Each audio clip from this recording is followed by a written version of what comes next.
Yalan ayak oynagan şu izlerim nerede var?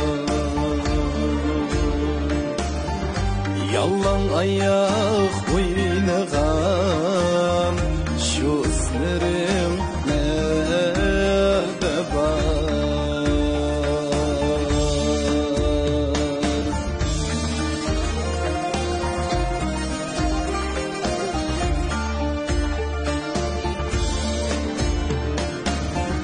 Yüreğimde iz kaldı,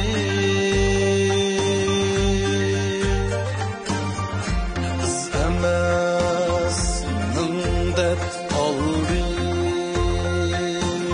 Ey berbat oldu muhabbet, gül ornini cud aldı. Berbat oldu muhabbet, gül ornini cud aldı.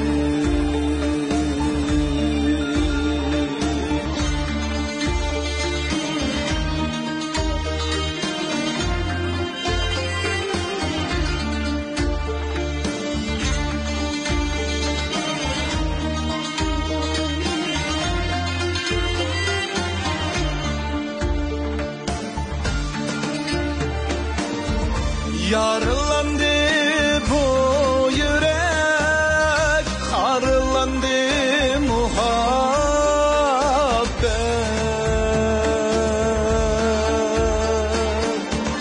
Yarılandı bu yürek, harlandı muhabbet.